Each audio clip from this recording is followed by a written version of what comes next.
সপ্তদশ থেকে অষ্টাদশ শতাব্দীতে বর্তমান মাগুরা জেলায় এক উন্নত জনপদের পত্তন হয়েছিল।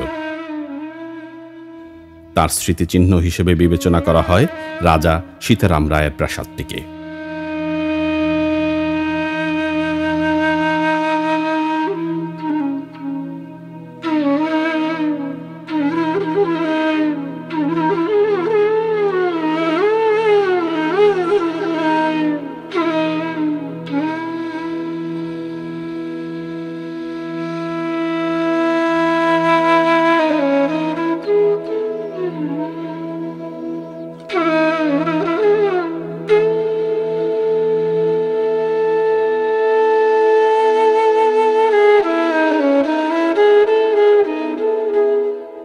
সীতারাম ছিলেন মুর্শিদাবাদের নবাব সরকারের একজন প্রভাবশালী আমলা।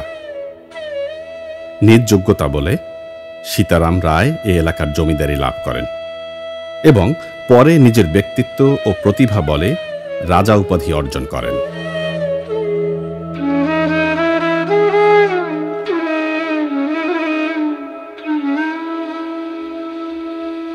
এরপর রাজা সীতারাম রায় রাজ্য বিস্তার করতে শুরু করেন এবং সামরিক শক্তি বৃদ্ধি করে পার্শ্ববর্তী জমিদারদের সম্পত্তি দখল করতে থাকেন।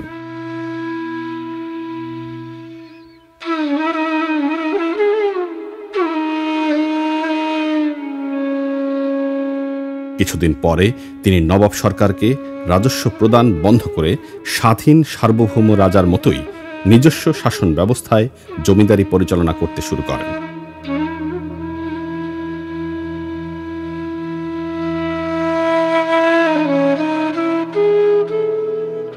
জমিদারি সুরক্ষা নিশ্চিত করতে তিনি স্থানটিতে গড়ে তোলেন দুর্ভেদ্য দুর্গের মতো করে কাঁচারি বাড়ি, পরীক্ষা পরিবেষ্টিত রাজপ্রাসাদ, ধর্মীয় কাজের জন্য দেবালয়, জনগণের ব্যবহারের জন্য বেশ কিছু জলাশয় সহ একটি গোছানো নগরের মতো করেই নির্মিত হয়েছিল পুরো এলাকা।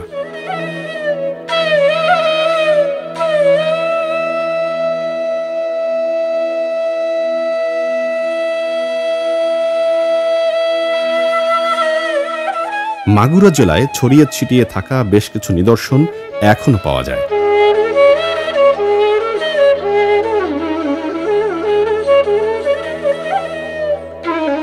ধরে নিয়ে যায় এই জনপদের কেন্দ্রেই নির্মিত হয়েছিল রাজা সীতারাম রায়ের এই প্রাসাদ, যা বর্তমানে মাগুরার মোহাম্মদপুরের একটি দর্শনীয় স্থান হিসেবে জনপ্রিয় হয়ে উঠছে।